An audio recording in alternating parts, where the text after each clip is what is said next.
see. Finally, we made it to our first Christmas. Yes. Yes. Welcome to our holiday edition of Geeks and Ghosts. That's right. Holy shit. This is episode number 13. Is it? Yes, it is. I like Well, unofficially, I mean, since we started counting. it. Yeah, we're going to lose track somewhere. You know that, right? Yeah, I know. It happens. Well, I mean, as long as I keep writing them down and saving them, I'm good. Yeah, then we're good. We're gonna hear trains tonight. We're probably going to hear trains tonight, yes. Because I see you're broadcasting from your garage. From the office in progress. Office in progress. It looks like a damn hobby shop. It is a hobby shop. I know. As Look you at can tell. all them models. Oh, there's more behind those. Holy shit. That's the first row, right? That's the first wall. There's So if another you- wall behind that wall. When you take those out, there's still an entire Yeah. another pile. Just imagine flipping this thing backwards and you'd see the same thing. Oh shit. So how you doing, buddy? It's Wednesday. I want this week to end. I hear you. I want this week to end. You know what? I've been stuck in training all week. Yeah, I know. I've been seeing all your stupid little drawings, especially the one that caused an argument this morning. It was not stupid. You're That was stupid. That was a stupid drawing. It was not. It was pretty It was- cool. It's cool, but it's useless. If you It's actually not were to take on the useless. field, it's useless. It is not. How is it useless? It's outdated. No. For you that know time what? frame, Hold for on. that time frame of the world, it's that time outdated. frame of the world. Hold Well, on a that second. time frame of of that technology, We're better said, gonna it's outdated. shut up. You'd have a better chance taking one of those old maces from the medieval times and doing just as much damage. No, you don't. Yeah, you do. Did you even look at it? I did. That's why we were all slamming it. The only one who liked it was you. It was. It's got lightsaber blades. Doesn't matter. What? Why not? What did I tell you the description of it was? It was short. It was clunky. It was It's not- unwieldy. Hold on. We're gonna show everybody, so they have an idea of what we're. Oh, We're because talking about everybody hammered you on Facebook. Now you're going to try getting more. Two More people hammer, or actually three. You, Bobby, Three. Greg. It was like four. There. You see it? It was horrible. It's not. How Yes. short is it? Tell me how short it is. How long do you think that's going to be? It's going to be as long. Well, this is the handle. It's going to be the standard handle. Okay. Now, Okay? does that encompass when you wrap your hands around that? Right here? Okay. When you wrap your hands around it, is your hand going to cover the whole thing or just a part? Just, Half of it. well, most of this thing. It's like a regular. It's Okay. going to be a standard lightsaber. Okay. No, it's not standard Wait, lightsaber. wait. All right. Well, here. So this is standard handle. Okay. Okay. There you go. That's what the handle looks like. That's about the Okay. same size. Now it's not proportional. Okay. So the middle part How long here, is the end? How far? it's probably going to come out to about. The whole thing is probably going to come out to about here, which is the normal length Absolutely. of a blade. At that point, it's complete. The weight completely gets thrown off. What do you mean the weight gets thrown off? Yeah, at that time you can. How so? Have you ever held one of those real weapons in your hand and Yes. actually try to really swing one? Yeah. Okay. The one you're talking about, you have to use two hands. And on top of that, you got to put in a lot of force behind it. That's not it. That won't equal it. Because That's going to be about it No. because you're no, you're because no, that we're- what you're one, looking at there is a lot clunkier. It's a lot more not gonna top be heavy. clunky. You're thinking in like steel. Doesn't matter. Medieval It's gonna time. be still the It same does. thing. If you It still have it. does. No. It does. It's going to be a lighter, stronger material, No. sort of like titanium. So it's going to No. be light. It's going to be very No. light. No. Small blades. No. Oh, you're It's closed-minded. No. It's worthless.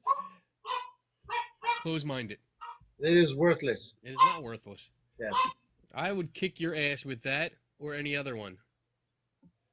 So there. No. That was absolutely worthless. Even you were Especially- told by other people you would be cut in half trying to swing that thing around. No, you wouldn't. Yes, you would. You're thinking No, way like Earth medieval times. no.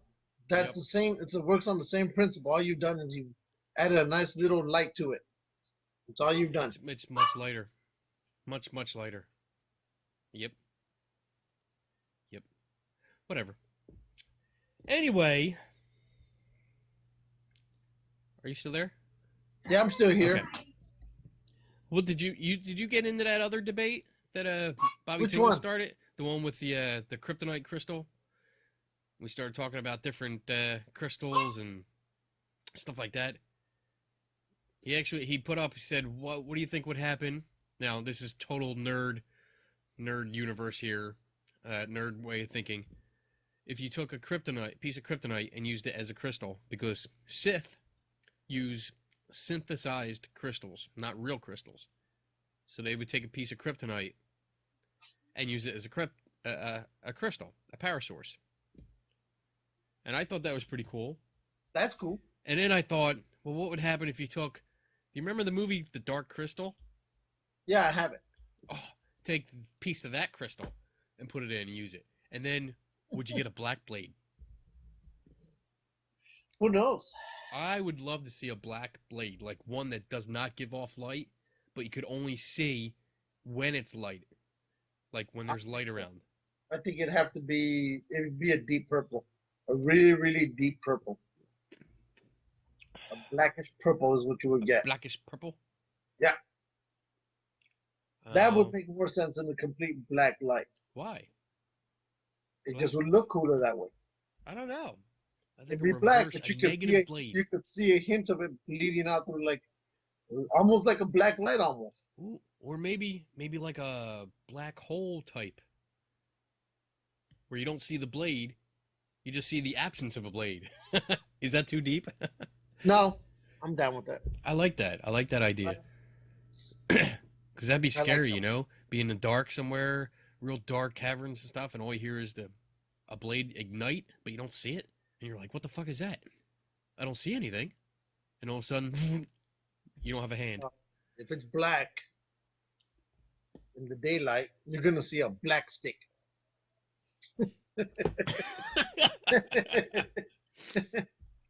Okay, then. So that's what you would see, Yeah, that's except in the dark. interesting. Okay, then. Do you like my decor here? I put up a stocking. Yes. I put up a light. That's a star that goes on top of a tree. That I don't have the tree.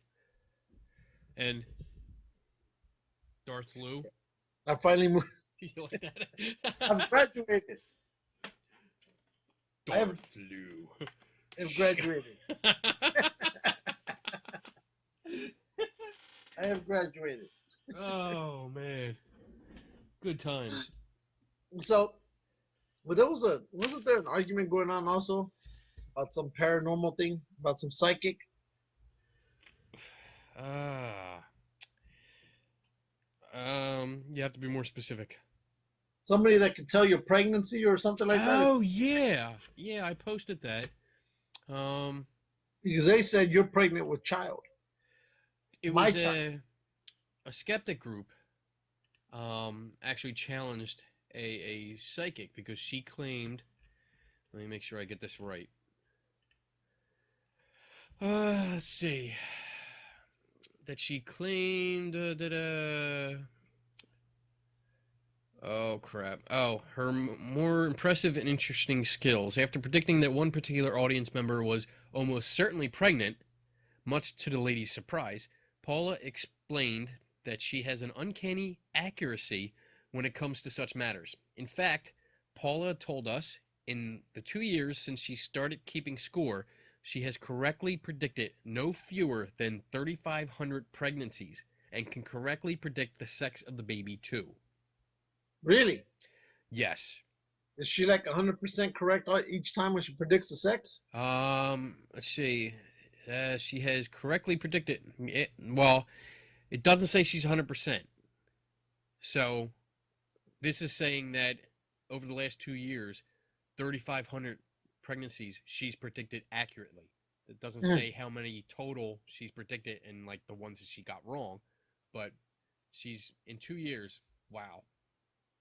She's awesome. And I mean that would holy shit. Let's see. That's she would need to correctly predict almost 4 new pregnancies every single day without breaking even for holidays or weekends. That's how many she claims to have predicted. And if she would have to predict 4 every day to meet that total that she gave. Wow. And let's see. That's a It's full-time job. shit, yeah. To predict that many and to tell you whether it's a boy or girl. Now she has no proof. She has no records or anything. She Well, I mean shit, this. and I got 6,700 predicted pregnancies myself I over a mean this 10-year doesn't. span. This really doesn't take into account either actually following up. This is just making predictions, 4 predictions a day. This doesn't Yeah. actually mean like she called every one of them and checked up and see if she was correct. But this was what's her name? Psychic Paula. That's what she goes by. Paula O'Brien. I like her. She's Irish. And it looks like this was Michael Marshall for the Good Thinking Society, and they challenged her. And? And well, they wrote to her on Monday and said if she's willing to demonstrate her psychic sex determination powers, they'll discuss the details with her, and they're gonna let us know the test protocol as soon as they, I guess, talk to her and figure it out. Then again, she'll probably won't be tested. I doubt she'll accept it. Because most of these times they don't accept it. Well, it's the holidays. Of course, she's not going to accept. She's Well, busy. I this kind of thing comes up a lot. I mean, I think we've talked about it. I talked about it a lot with other people, and this is somebody that psychics across the board, they charge money, and even though some of them put up for entertainment only, Yeah, because they have to by law. A lot of them are giving advice, and they're giving they're not only just simple advice, but they're helping people make life choices. And you're charging a lot of money for this.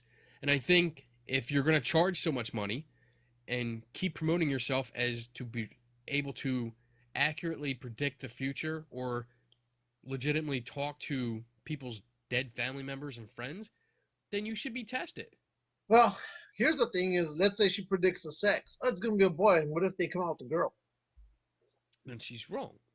Well, yeah, she's got a 50-50 chance. It's not really yeah, a great... but still, I mean, if she's saying she predicts those accurately, right. Someone's going to take her to her word, and they're going to redecorate that whole expensive baby room in the color of that one kid. Right. So. But I mean, yeah. And what happens then? What happens when they come back and say you were wrong? Kid changed midway. Yeah. Oh well, I was wrong. Sometimes I don't get it right. No, kid changed sex midway. I don't want to be a girl anymore. I want to be a boy. Whatever. oh, it's that time of year. Oh shit. Yeah, that's right. I got a Super Santa. I like that one. That was good. I like that one. Super Santa. He's got a cape. Everything. He's got his underwear. Did you make that or you bought that one? I bought that one. I have that same shirt. This one? Yeah. Awesome. I have that same shirt and I get so many comments on it. I know. I wore it today and everybody was coming up and going, yo, dude, that's an awesome shirt. I love that shirt. Yeah.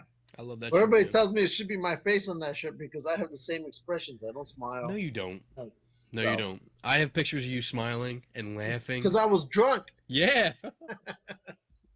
Speaking of drunk, today's first unofficial sponsor is Shellback Caribbean Spiced Rum. Just got that this week. I haven't seen it before. And how is it? It's pretty good. It's really good. It's got the vanilla and caramel flavor. It's only 80 proof. So it's nice. It's got a good smooth flavor. It's really good. I like it. Very I nice. agree with it. I What? agree with it. I like it. Well, I mixed tea with it, so I have my for all those that know and love me very much. This is my special tea jug. Your fallback. Yeah, I mean, I'm being sophisticated now. I'm drinking from a glass. But usually when you see me at parties, I'm carrying a jug around that's full of rum. Buddy! Mm. Oh man! Speaking of carrying a jug around at a place, I saw that Keith Age was on Facebook asking who people would like to see at Mid South next year. Wow. Yeah, So we're going down. are we going down? We should get a table. What do you You think so? We should get a table and promote our little show here. What do you think? You know, we could call it trouble. Why are you doing the whole like elf thing? Why are you getting down like that? Because I'm an elf. That's what I do. Oh, so I'm actually happy. I'm liking this because I love Mid South Conference. I mean, I have a lot of I have good times and I have a lot of confrontations there. It seems to. Well, isn't that the same weekend of Ron's barbecue? I don't know. So we're gonna have to decide. I didn't see. He didn't post a date yet that I've seen, so I don't know when Mid South will be. And Let's say it's on 2 different dates. well, Which one are we doing? huh, I love the barbecue. that was fun. That was fun. Yeah, we'll have to see. So much fun. Well, I mean, if it's the same, if we're lucky, it'll be on the same weekend. If we're lucky. If we're lucky, and then we can have some fun at the conference, talking to everybody, and maybe getting some interviews with a whole bunch of people. I wonder if that racist female author is gonna show up. That would be so awesome. Remember, What'd she call Bertina. you? What'd she call you? It was a MFer. mother. Really? You're gonna say Spick. MFer? Spick? Yeah. No, is that what she called you? I thought it was. You have to look it Look. up. Let me look. I know you saved it, I saved it. but anyway, I think if we can go to Mid South, we definitely should, and get our own little booth and make it like Club Awesome headquarters. Just we should. Oh, I wonder if they'll let us set up like our own bar. I don't know. I don't know. I don't know if they let us do that. Well, we won't sell it. We'll just give it out. We'll bring a Well, cooler in. we could do a live show from there. Well, kind of live. We don't do a live show now. Yeah, well, we record and then say it's live. Oh, well, yeah, we could do that. Oh, shit. What else do we got? Ooh, I have. What do I have? Clap. Let's see. I have 3 stories here that I want to touch on, but I think I'll go with doubtful news first. Right, what's going on with doubtful news? I love doubtful news. Love it. Oh, wait, here it is. Oh. It's, Postcode. I don't give a fuck what you wetback spick thinks of me. There you go. Wow. Just so you all know who she is.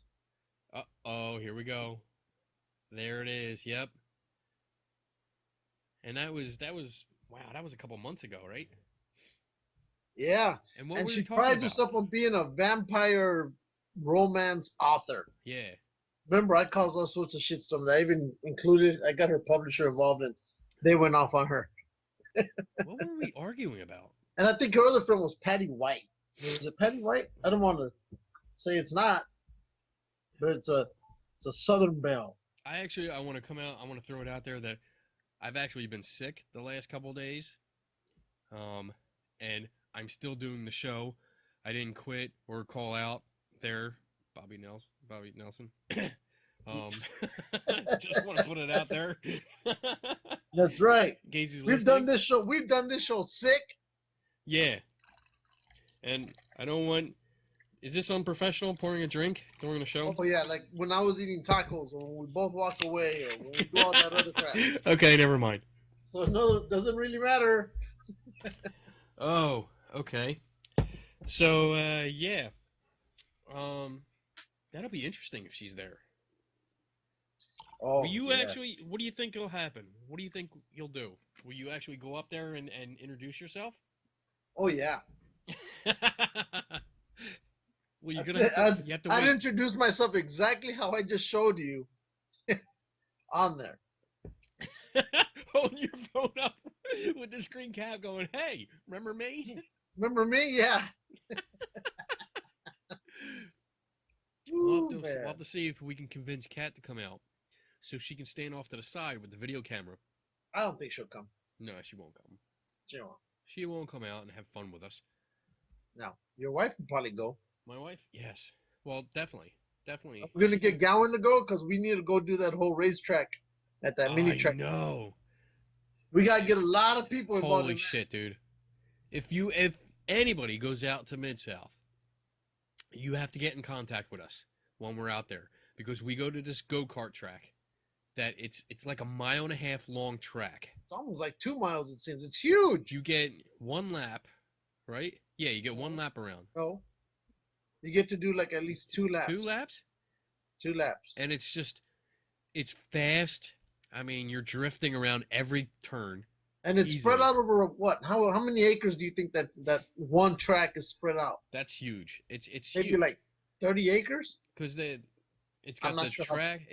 That's not the only track. It's got that track. It's got like 2 other smaller tracks. Yeah, but the big one. The big one is just fun. I mean, there's tires along the curves that you can knock out of the way, and if you hit them just right, they knock into the people in front of you. Yeah, you drive off track. And if you go there with your wife and you set up a Mexican, you can actually you can do what, that police move.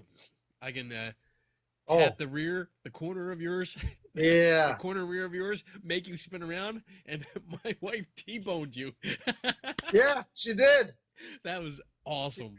That was a cool move. Wow, that was great. That was like textbook police chase. So unofficial sponsor number 2, Jason Gowan. Yes, we have to have Gowan on the show. Yeah, we should. I was texting him the other day. Yeah. Via Facebook, and I told him he should have come on our show that one time we were trying to call him, and he was saying, "Well, I was at work," and I go, "I don't care. You should have got your fucking ass on there." So what? Who's like, you have a boss watching you at what, midnight your time? I know. You go hide in the broom closet or some shit. You want to call him? Call him. Call him? All right. Let's do it. Hold on. Let me plug this in. Let's do Live on air, Jason Gowan. Let's see if we can call him and get him on. Yeah, what a bitch. This is gonna be fun. Yeah, he's not gonna answer. Oh, you never know. Well, I did talk to him. I was texting him earlier today, so he might actually answer. All right. Let's see. I have to find his number. Dun, dun, dun, dun, dun, dun, this is our in-call music. Okay. What is it? Put it closer to the mic. Okay. All right, you ready? Yeah. All right, let's see if he answers. Oh, there we go. Did you hear it? Yeah. Cool. All right, turn that off. You shut up. You shut up.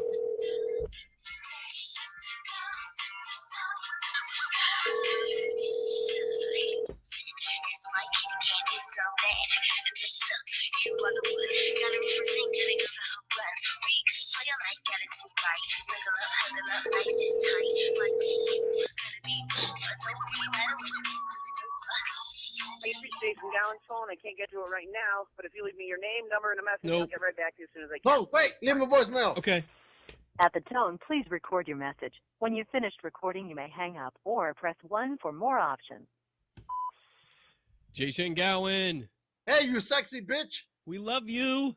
We want to do anal on you. Both of us at the same time. That's right, just like your jailhouse days. Hey, buddy. It's just your buddy Kenny and Lou. And we're calling because we're doing our show. We're recording our Geeks and Ghosts show. And you're live right now. You're live right this very moment. Well, actually live record it or record it live because we don't do it live. But anyway, we made you the unofficial sponsor number 2 for tonight. That's right. Because we love you, and so we figured we'll get you on somehow. So we got your voicemail message on. So we kind of had a guest. Kinda. I mean, it's close enough. That's right. We'll have to get him on next time. Soon. Okay. Love you, buddy. All right. Thanks for being on the show. All right. We'll talk to you next week. Later. Bye. Okay. Wow, he was the most quietest guest we've had yet. I know. He was very shy. What a bitch. Okay, then. There we go. All right. So let's talk about some. All right. So we all know that they basically lost Rosetta on that comet. Wait, what? Tell me about this. It gets no sunlight. They literally landed it, I guess, in the shadow of other rocks of a cliff or whatever. Now this is the one we landed on a comet. Yeah. Okay. 2 weeks ago. And we had like a day or two worth of signals, and now it's done. Well, so they're hoping that as the comet goes through space, that maybe somehow it'll point itself towards the sun where the Rosetta will be able to get up enough energy to turn itself back on. So, I mean, and if they do, I don't know how much fuel is in that little washer. Oh, maybe they'll be able to bounce it around somewhere so it can move to another better spot. Can you like? I imagine there's a guy at the space agency that's sitting there. It's like they calculated all this stuff. It's been traveling for what, 10 years? For about 10 years, right? Yeah. Woke up, landed. We landed it on a moving comet. Target. All right, this big piece of rock that's the size of what, like Paris? I think that's his. It's bigger than Paris. Well, that's millions and millions of miles away. We landed on the fucker, but we landed on the shadow side with a solar-powered machine that now we can't play with. Well, they had a special on it last night, and I was watching it, and they landed on Area C, or parking spot C, and they had some other options, and option A looked like the best. The only problem with it was because there were so many boulders. They were afraid that if it landed on a boulder, that it would just tip over and slide. So but it looked a lot more flatter. It was wider. I think I would have gone with that option instead of, because when they went to that section where it landed, they knew there was a possibility that this was going to happen. Yeah. So I'm thinking, you're either going to lose it on the rock or you're going to lose it here. Might as well do it the other way. I agree. But those crazy Frenchies, I was even thinking, would it have killed them? And they should maybe have, I don't know. They should have thought about it where this is the probe, or this is the satellite, and they should have maybe added some kind of antenna that rises up and then unfolds to show, unfolds this little solar panel. Right. Just enough. So let's say it landed between rocks, it sees it, and boom. Yeah. You know what I mean? I hear you. Everything is like this. So that sucks. But here's the thing, and here's a question I've been really thinking about it. We all know that NASA in the past few years, or really for the past couple of decades, has been getting less and less funding. Yeah. They get all this money, they save it, they use it for one big project, and then they're done for another 5 to 6 years. Now, here's what I'm thinking. What do you think? We're constantly looking for life out there. Yeah. Like, what is it? I think it's Europa, the one that has that they say has literally an ocean. It's got it doesn't have water oceans. It's got like oceans of methane. Yeah, well, there's one out there where they're saying there's like water, there's lakes. Forgot which one it is.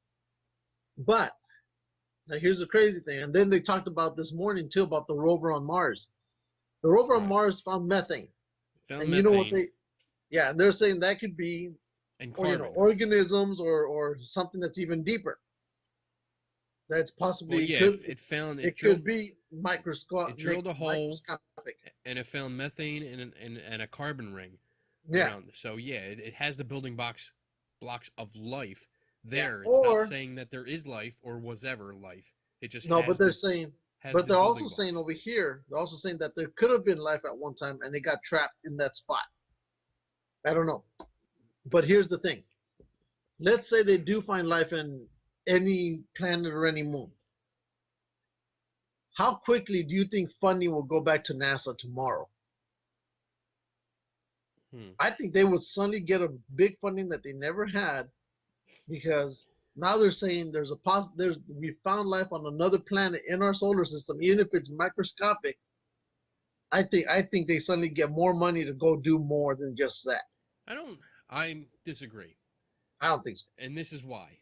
Because even if we find any kind of microscopic life on Mars, that's great. You know, it's awesome, and I think more focus will be on that. But it's still not a habitable planet for us. No. I'm not saying it's being habitable. I'm saying that they're suddenly going to go out and start looking for it more. Well, if there's life here, right, they would have to look somewhere else. So that's what I'm saying. That's where NASA's probably going to scream, "We need more money." No, I don't think so, because I think they would. I think it would change everything the way that we look at here. I agree with that. It would change everything the way we think, because now, well, shoot the dog. Hey, I told you I would, but you don't want me to. We don't talk about religion on this show. I'm not talking about religion. But it would severely impact that. Yeah, it would. Okay? It would. Just because there's life on it. But there's no, I guess the scientific value of finding life on another planet is great. It's great. I would totally geek out about it. You know, but I think with the government, where we get the funding from, wouldn't be so interested in that as much as you think it would be. I think it would be. It might be just to find out what's going on, but it's still not. It's not a place for us to go. No, but they will look more for other planets. You're not going to find. I think they will put so much more like us in our solar system. You have to go outside, and for us to go outside, they would do. It's too long. We don't have the technology yet to sustain that kind of travel. Well, we don't know what technology the military has, because remember they hold on to things for 20 or 30 years before it's ever released to the civilian world. I think it's going to go totally private. I don't know, because I know during the first Gulf War nobody knew about GPS, and I remember us using a GPS. Of course, it looked like the old big old cell phones from the 80s, but it wasn't available to the public. Not at that time. Well, that's because it wasn't available to the public for actually, I don't know, maybe that's all reverse engineered from Roswell. Yeah, exactly. Oh shit. Yeah. Uh-oh. Where'd you go? I lost you.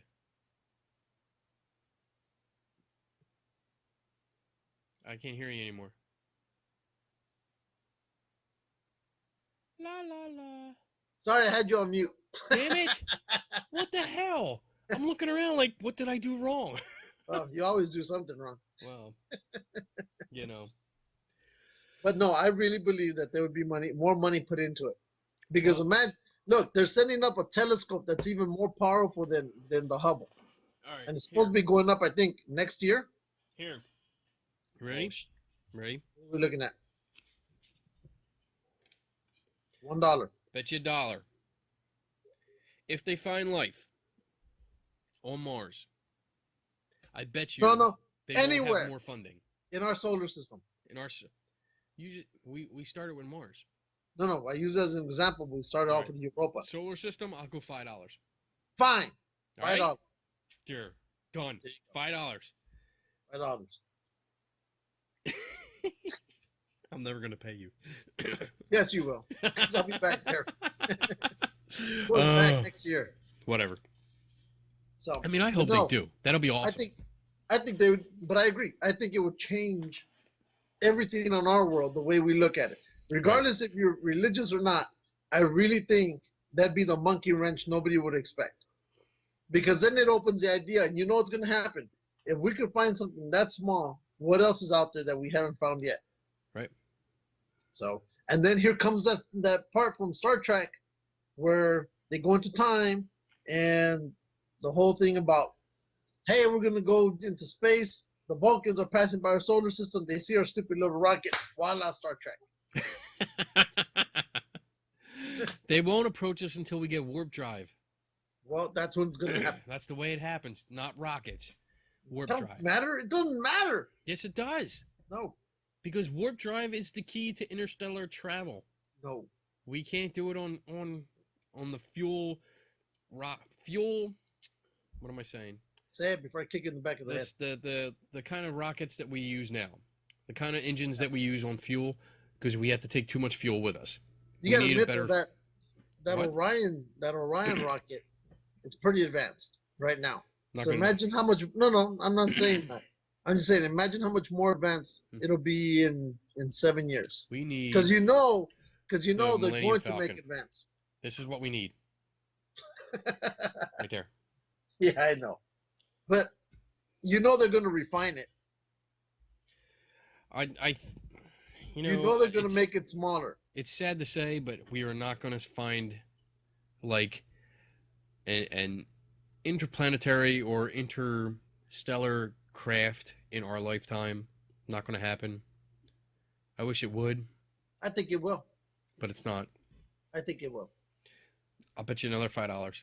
You're a doubter. See, I'm not a doubter.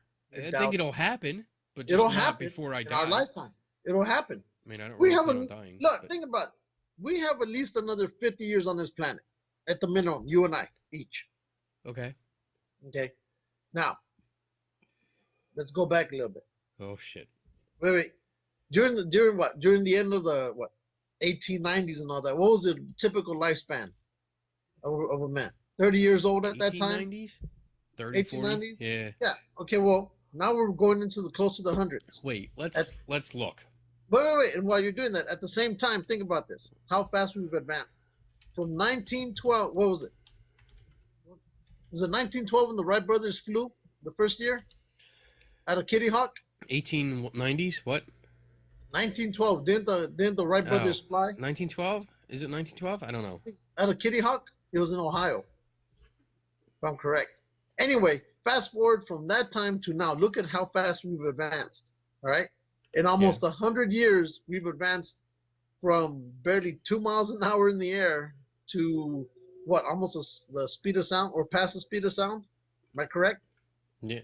Okay, so imagine what in another 50 years we could possibly be doing. I have no idea. Exactly. I think we've had the most. But that's what I'm saying. In 50 years, we've had so much advances can be done that who knows? You never know. We've had the most advancement, I think, in the last 20 years than we've had in our entire history. Oh, exactly. But look at it. I mean, think about it. If we die in 50, let's say even they're able to extend our lives up to, let's add another 10 years to us. What if we're downloaded into a cybernetic organism? Who knows? But let's say we get to be let's say we live to 100 years old each. That's a lot of advancement going on there. So there's a possibility that something's going to happen, right? Okay. So there's a chance that we might. There's a good chance that we could possibly find life. I would love that. But now here's the thing: that first group that goes to Mars in 2021, yeah, those are all dead bastards. Every last one of them. They're all fucking dead. It's a one-way journey. They're all gonna make it, and I say within 6 months they'll all be dead. Every last one of them. You think? Yeah. I don't think so. Because I don't think there's a way for them to come back. No, it's a one-way mission. What was that? Mission to Mars? Mm-hmm. The one with the black guy that survived? He was there for like a year. He kicked ass. He had a tent. He had everything. Yeah. Dude, he was growing his own plants. He was great. He had oxygen in the tent. He kicked ass. Yeah, well, that was back then. Yeah, and we're more advanced. Yeah. What we can do now. But I think that first group, they're all dead bastards. Every last one of them. You know, and they're all going to get a high school named after them too. You know what I think they should do? Send us. I think they need to send a whole bunch of equipment to Mars first. All right, if we're gonna actually like go there, like manned space flight and sustained, I guess like almost like the International Space Station. If we're gonna go there for a while and put people there, just buy a whole bunch of shipping crates. And I was thinking that. They're cheap, dude. You can get a full size shipping crate for like $2,000. All right, get a whole bunch of them. Just ship them there. All you need just a good push. Yeah. Push. Figure out. And, Get a and whole bunch hopefully of they parachutes. survive re-entry into Mars. Yes. Get them there. Stack them together. You need to get one forklift. And But there you go. I think to take off from Mars, we would weigh more over there, right? More there? I think so. Check it out. All right, I'm gonna check it out. Because I'm thinking if so, that means we would need almost twice the amount of power to get our asses off that damn thing. Let's see. Is the Mars gravity gravity of Mars compared stronger to Earth. than ours? Hold on. Let's see. Where are you going? I'll be right back.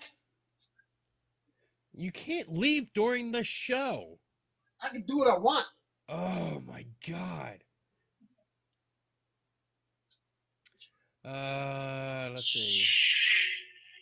Oh, look at that! You finally got batteries.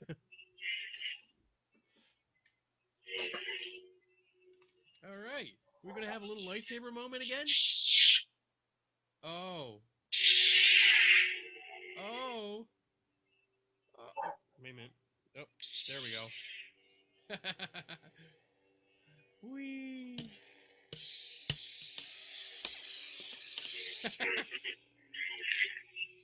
All right, let's see. Nope, no. Mars is only 38% the gravity of Earth. So, Did you hear okay. that? The surface So gravity we don't on need Mars as much thrust to get off of there. 38%. So, yeah, if you weigh 100 kilograms here, you would only weigh 38 kilograms on Mars. So you don't need as much thrust to get off of Mars. So that means we could just jump really, really hard and we're off. Yeah, I don't think so. So, but you're talking long-term stay anyway. So, yeah, they're all dead. 6 months. I mean, as long as the rovers go around, we get as much information. We can see what's there. I mean, can we drill? Can we start building from materials there? We're only going to be able to send maybe 3 to 5 people in one of those stupid things. There's not much drilling they're going to be able to do except each other before they all kick At off. a time. Well, yeah, they can do each other at one time. Interesting. But I think that it's a one-way mission. They ain't coming back. I think they will. Oh, no. It's what, 6 months there, right? Get there? Yeah, it's 6 months to get No. there. Yeah. No. Yeah. Check again. Son of a bitch. Going to get to I think Mars. it's 2 years. The total journey time from Earth to Mars takes between 150 to 300 days, depending on the speed of the launch, the alignment of Earth and Mars, and Basically the a length year. of the journey the spacecraft takes to reach its target. So it can take from 6 months to a year. Less than a year. It's still less than a year. They're all dead. They're not dead. They're all dead. Who's a negative thinker now? Look, man, we need 6 new high schools, and I know exactly who's going to be getting them. I mean, when we get people and just start sending them there, round trips, send Hey. like a crew of 5 there, another crew of 5, 2 come back, another crew of 5 get there, 2 more come back, do a little rotation there. Oh, it ain't going to happen. We have a full team. I think that would be Okay. great. They're dead. All right, whatever. They're all dead. Moving on. I want to talk about something. I thought it was funny. What? What are we talking about? This doubtful news story that I was going to start talking about. Which And one? you interrupt me with Mars. Because it's interesting. It is interesting. I'll give you that. I won't fight you on that one. Did you hear about the satellite that we screwed up on? Is about to burn its way into Venus. What? Yeah. It's gonna go into Apparently, Venus? we have a satellite surrounding Venus or orbiting Venus, and I think somebody did a miscalculation, and they fired up the thrusters to go one way, and it actually went the other way. Oops. So You're in they're reverse. saying, You're in yeah, reverse. basically. So they said that we're gonna lose it, and it's gonna enter the atmosphere. I forgot when. I think within a few weeks to a month. And since it's probably gonna melt as soon as it hits the ground because it's so hot on Venus. That sucks. And the only other thing that we have getting close to it, to kind of replace that one, Yeah. is a Japanese satellite that's going down there, but it's not supposed to do what this one is doing. But they're gonna see if maybe they can try to do that with it. Oh man. So, yeah, but it's so hot that Venus will literally melt. It melted the last ones. That sucks. Can you imagine how hot it is? It's so hot that it literally will melt plastic or metal into plastic and then some. Yeah. That's pretty cool. I think that's awesome. All right. So I talk a lot about, well, not on here, but on my own site. I talk about science and peer review and getting data published in like peer review journals, like Yes. legitimate scientific journals. All right. And it's funny because Doubtful News, run by Sharon Hill, and this particular story was by a guy named Torkel, real cool guy. It seems that some science journals actually spam scientists for stories. Really? And it's not for free, it's for a fee. Like, they keep sending emails out and saying, we need stuff. That's cool hat. I like that. And that will take your contributions, will take your papers for a fee. Yeah. So instead of papers being submitted and being peer reviewed and then published, these guys are actually like spamming the scientists and saying, if you pay us like if you pay us a certain fee, like $500 or something, we'll publish your paper. All right? Yeah. So put that up. I'm being serious here. Me too. So this guy, what's his name? Let me find. There. Happy now? Yeah, I'm happy. Shit.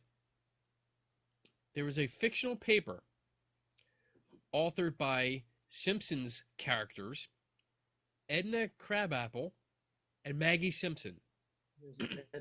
Okay. And as well as someone called Kim Jong Fun. Oh no, we're gonna get in trouble with the North Korean government. But Maggie Simpson is little Maggie, is the baby, right? On The Simpsons. Yeah. And Edna Crabapple is the teacher, the school teacher. I see. Okay. So I guess this scientist guy, got pissed off. What's his name? Oh, here it is. Crap. I cannot say his name. It's like a Polish name. I can't say it. Anyway, this scientist was actually getting pissed off because he was getting all the spam mail from these journals. So he submitted this fake paper. And it's funny. Let me see if I can share this. Can I share this? He submitted this paper. Can you see it? I see you and me. Oh, something's coming up. There you go. So the abstract, and I'll read it for you, says, "The Ethernet must work. In this paper, we confirm that improvement of e-commerce, WeCoo, our new methodology for forward error correction, is the solution to all of these challenges." And it's the paper, if you see here, is by Margaret Simpson, Kim Jong Fun, and Edna Crabapple. And it's from the Department of Electrical and Computer Engineering, Belford University. That's a totally fake university. Okay? Totally fake university, fake authors. The abstract and the entire paper makes no sense whatsoever. He literally strung just words together. Well, that's it great. Makes no sense. It makes sense in the paranormal world. But these two journals, and what journals are they? They are the Journal of Computational Intelligence and Electronic Systems, and then the Journal of Nanoscience Technology. They just took the papers and published them. They agreed to publish them, and then sent the guy a bill for $500. So my point is that I preach all the time, like, if you're gonna do pure science, if you're really into the scientific thing and you want to get your stuff published, go through journals, peer-reviewed journals and stuff, but make sure they're legitimate. And I always stress that. Yeah. And journals that will spam scientists and charge you $500 just to publish your work without peer review, because obviously this was not peer reviewed. Yeah. Are not legitimate journals. And I thought it was funny that it just, like, I read through the paper and it made absolutely no sense. Nothing. Even when I started drinking, it made no sense. Which is pretty bad, because usually when I start drinking, I'm like, oh, I know what that means. Yeah, everything makes sense then. Yeah, but still, nothing. So be careful about the journals that you read. So yeah, I just wanted to bring that up. All right. We're going to talk about that new paranormal doohickey thing. Oh, the Tron device? That thing looks awesome. It looked awesome. Yeah, it did. But it's junk. Where is it? I want it. No, you don't. Yes, I do. Dude, it's too... You know what I want? I want a dancing Groot. Baby Groot from the Guardians of the Galaxy.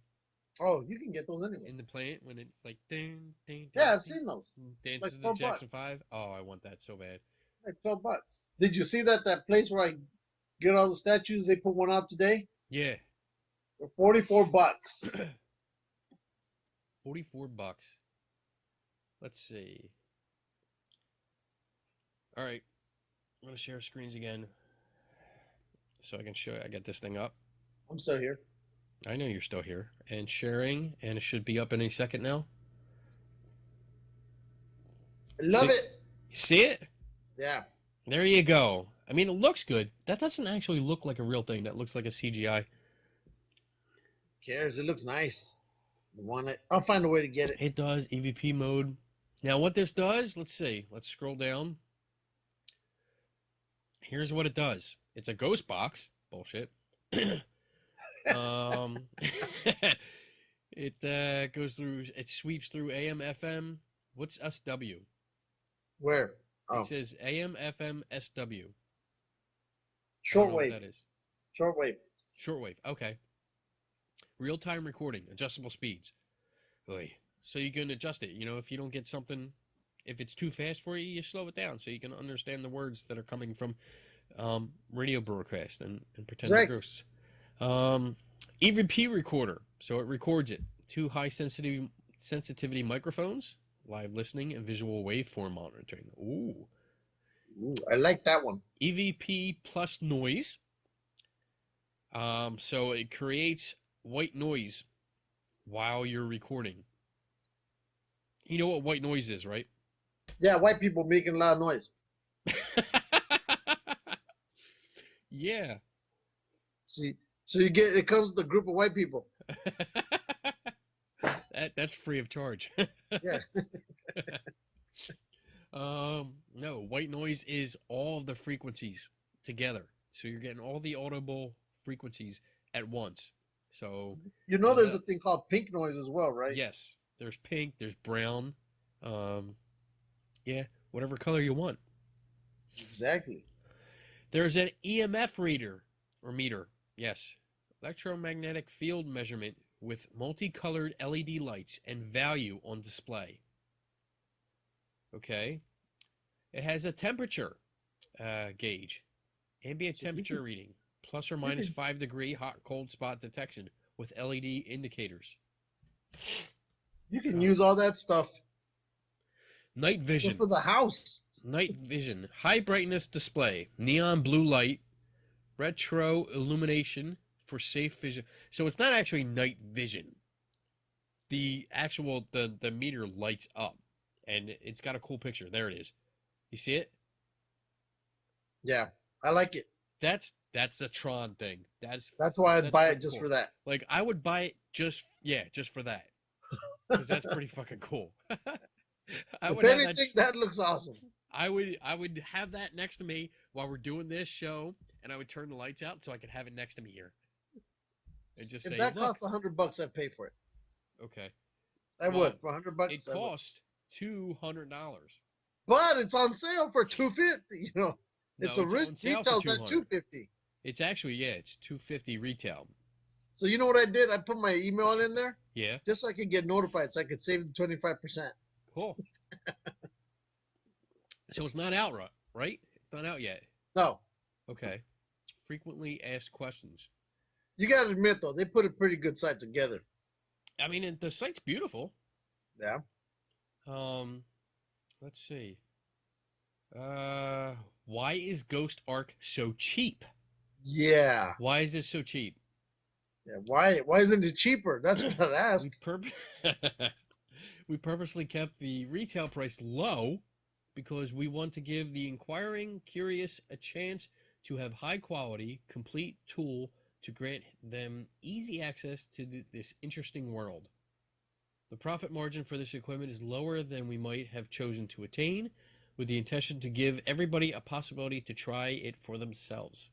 I'm getting all stuffy, so if I sound weird, it's because you're getting excited that you want this thing. That's because I'm still sick and I'm trying to get over it, but it's not working. Yeah. So I'm gonna just drink more. Yeah, keep drinking. That cures everything. Yeah, alcohol kills germs. So, yeah, somehow. If I can find a way to get that cheaper, I will. Now, see, like this picture, it still looks like a CGI. That doesn't look real. So Yeah. I don't think it's a real product yet. I think it's still. I want to see the final product. Yeah. Now this is something I want to talk about. Bolster spirit's strength with white noise.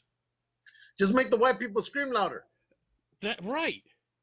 A little whip, a little cattle prod. Exactly. Add white noise to your sessions. This might bolster the spirit's strength.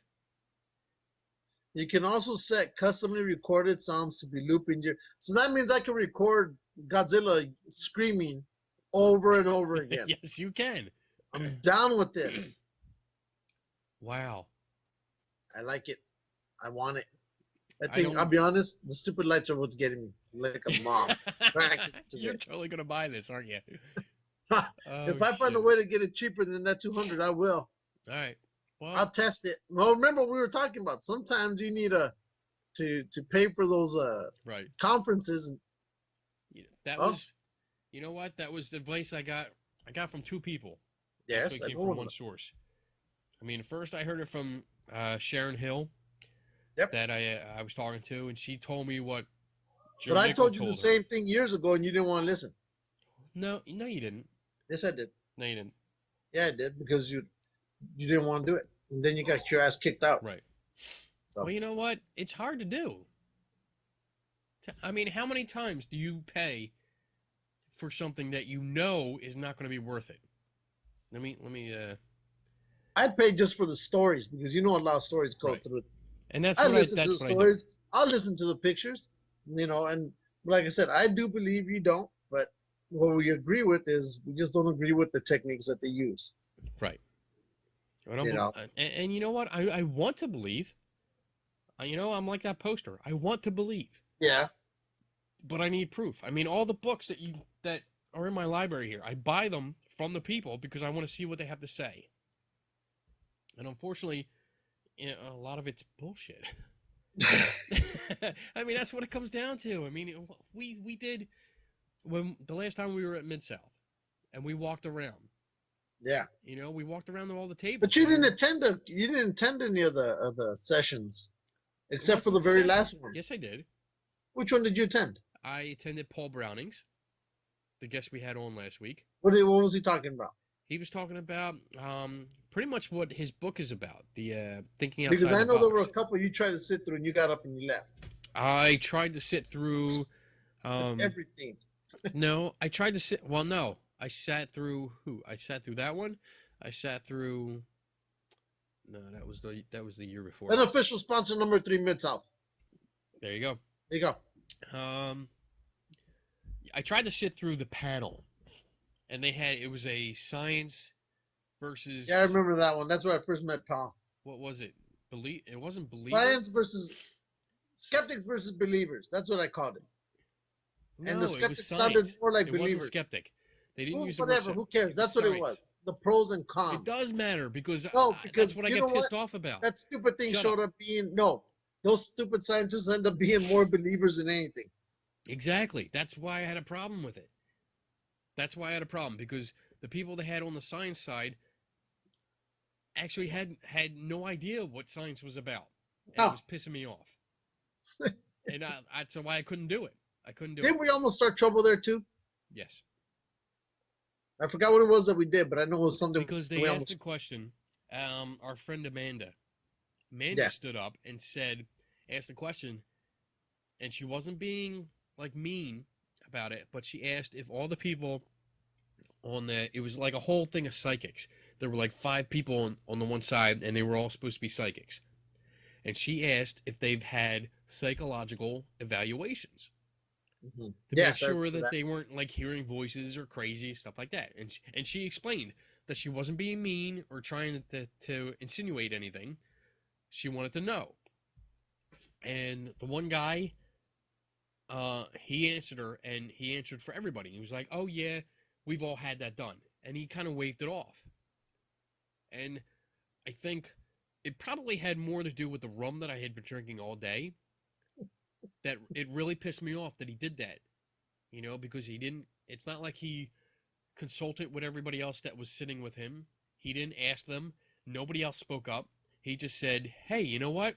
We've already had that done. Let's just move on." Yeah. And I think it was total bullshit. So I stood up and I was like, "Seriously? All of you out there have had psychological evaluations?" And he's like, "Yes." Bullshit. Whatever. And that was it. I was done.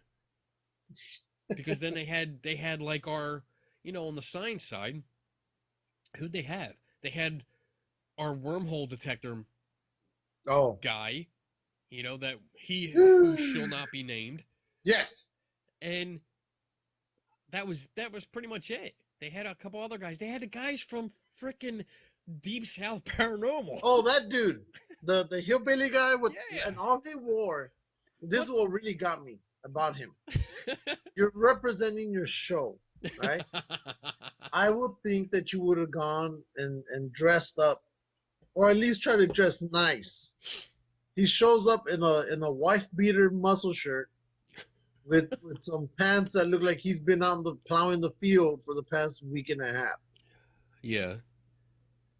And no, I couldn't follow that. And then he's on that panel.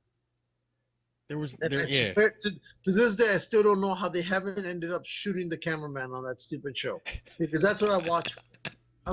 They're all running around and they form the little circle, and they all have their guns pointed northeast and west and south and whatever. The only one who's never a part of that circle is the cameraman. He's always outside of it, looking at all these barrels pointing towards his direction. Yeah. So shit.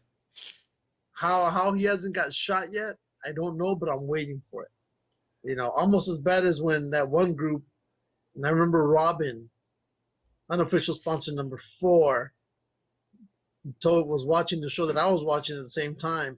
And I guess they captured some spirit in those glass boxes. I don't know what it was. Then they took it to some river 2 miles away, because supposedly they had this evil spirit inside this glass box. Yeah. And then they blew up the box, saying that took care of the... Oh. They blew it up. Was that Deep South? No. No, that was Ghost Asylum. I don't know what it was. I just know they blew it up on the lake 2 miles away, so it couldn't find its way back to this home. Wow. Oh, shit. Well, I'm pretty sure when they blew it up, it escaped, right? So I'm pretty sure that spirit was thinking, I just wait till these idiots go back to that house and say, "Hey, we got rid of it." I just follow them all the way back home. Exactly. Damn, I'll never find my way again. Yeah. And you know what? What? Where are you going? I'm here. All right. I I want to say that we love Keith Age. Okay, he's a good guy. I love him. You know what? For as much trouble as we cause, Yeah. with the groups there, he always invites me back. He always lets me come through. He's very nice and very tolerating of Yes. my questioning and the things that I do. So I can't speak bad of him. No. But I just did not like that panel. I didn't think there was any science actually represented. I didn't care for that panel. I like the only classes, the only sessions I went to there were the Bigfoot one, and I forgot Yes. some other guy, and the other guy because he had a TV show done on haunted stories or whatever it is. So instead of him talking to the people, he just played the episode, and then when it was over, anybody have questions? And no, and the only reason I sat through that one was because I was tired. I'll sit here and watch TV, which is what it became. Then when it was over, I was gone. Then I went to go watch Eric Altman talk about Bigfoot. Yeah. That was interesting. I could see where he's trying to find Bigfoot and the science he's trying to use. Is he from Pennsylvania? Yeah. Cool. You know what? I need to get in touch with him, so maybe I can go out on a Bigfoot. He'll hunt, take you. He's already invited me. I told him. I would love to. Yeah. That would be cool. Huh? That would be cool. I would love to do I said we go. I said we go and I go out there. All right. We all go on the Bigfoot adventure. All right. Check this out. That'd be cool. What do you got? Oh yeah. That's nice, dude. Like, where do you get the money to get all this shit? Drugs. Oh well, okay. Child smuggling, drugs, and gun running. That's cool. That's cool. I like that. Dude, and it is so much cooler when you look at it when it's right here, because then in between, you see all like the little sub levels, and I don't know. Let's see if the camera will focus in on it some. Yeah, I can see it. Oh, that's cool. That is so cool. I love that. And this one only costs like 50 some bucks. Now, see, you gotta cover all those models and stuff back there behind you, and start displaying all this shit. Because this would be a better background than the hobby shop that you got back there. Dude, if you only knew how much other stuff I got back here. Oy. There's more comics. Oy, and then they did a limited edition X-Wing cut. Well, the paint job for this one is supposed to be different. I guess because he added an orange stripe right down the middle. Yeah, because it was an escort. It was the escort ships. Yeah. Yeah. So. That's cool. But it comes with all this stuff here. Oh. What are they? All cards? of that's in. What's that? Like a game? It's a card game. Yes. Oh shit. That's what I thought it was like a scale model. But... No, these are games. These are where you actually play and you. Oh. There's a huge map. Dude, is that part of the game that goes with the AT-AT that I have? No. This is different, but this one it's a huge space map that you put on your table. Okay. You roll dice and you do movements and you fight each other. That's what I'm saying. In next month, there's that Armada one, and all they're gonna use is they're using the capital ships, the big ones. Yeah. And then they're using the fighters, but instead of the fighters being as big as you saw there, they're supposed to be like there's three little fighters on top of three little fighter models on top of what's the size of a quarter. So they're gonna be real small, but you do literally fighter versus starships and all sorts of shit. So, but the first one's coming out next month. But I don't open them because I'd rather keep them in here. Just like that Carillion freighter one that I showed you. Yeah, that was good. That was cool. So that is it like for that one. I like it. Hey, guess what? What? Another Bigfoot story. Oh shit! Give it to me. This one's in Florida. Give it to me. Apparently, a long haul trucker, was going, who knows what interstate they have down 79 or who knows what. But anyway, as he's driving down the road, he sees what he thinks is a deer cross in front of him. Right? A deer. Yeah, but it happened so quickly. That's what he automatically thought. All right. He ends up hitting this deer, and he goes, "Oh snap!" Because he goes, "I think it may not have been a deer, it might have been a person." So he stops his truck, and he gets out goes to the rear of the vehicle, and he sees this figure laying in the middle of the road.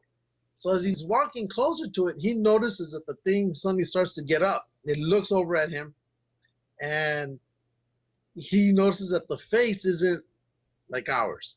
And he said the thing got up, and he said it was at least 10 feet tall. And that's when he turned around to run.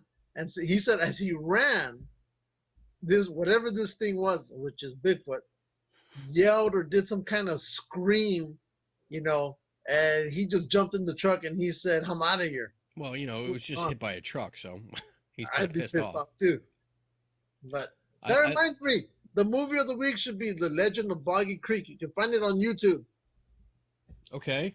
Unofficial sponsor number 5. And that's in, what's the name of that town where it happened? I have no idea. Arkansas. It's in Arkansas. Idea. Arkansas. But it's like a population of 200. Yeah. But I want to go down there because apparently they're still seeing this thing up there. But I love how this trucker guy mistakes a 10-foot tall it was at humanoid night. Figure for a deer. Hey, he might have been drinking. How much? I don't know. He hit something. Yeah, he hit something, but yeah. But anyway, but if you ever have the time, and yeah, it's cheesy because the movie was made back in 1973. It has almost like the whole Blair Witch type of deal, kind of sort of, but you see the creature throughout the movie. But it's a good movie. I mean, cheesy, yes, but for 1973, I think it was ranked in the top 10 in the country when it came out because it was a documentary on this little town. Like I said, you can find it on YouTube, and it's called The Legend of Boggy Creek.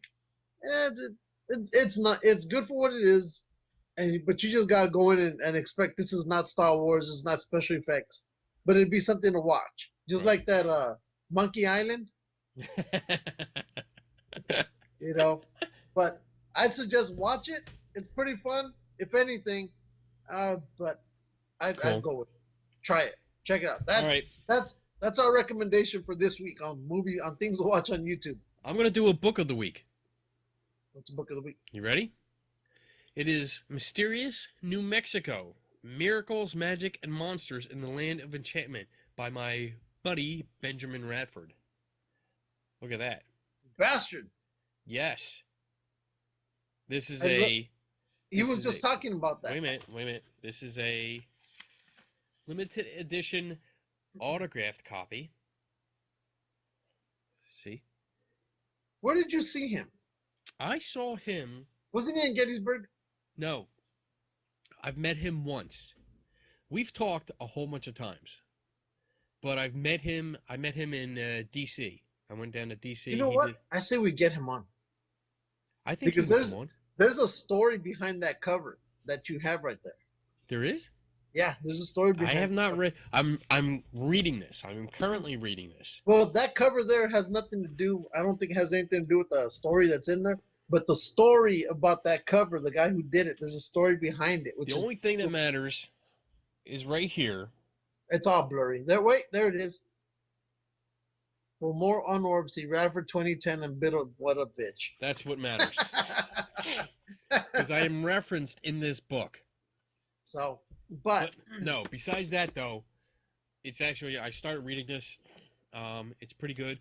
I got the special edition right from him, so he included like color photographs throughout the throughout. Look at this, nice color photographs. He actually inserted in here. There he is. That's Ben. I said we get him. Can you get him? I'll talk to him. I'll see if I can get him on the show. That'd be great. We'll talk about just paranormal shit. I believe he's out. He's in New Mexico. Is he? Yeah. So that's out in your time zone, right? He wrote the book, New Mexico. That's in your time zone, right? Yeah. Well, no, it's off by an hour. All right. So that's not bad. No. So it'll be it would be 9 o'clock for him. Yes. If we film. All right. So You know what? I'll talk to him this week. I'll see if we can get him on. That'd be cool. That'd be cool to talk to him because he's one of the guys I admire. I love hearing him on interviews. Really interesting.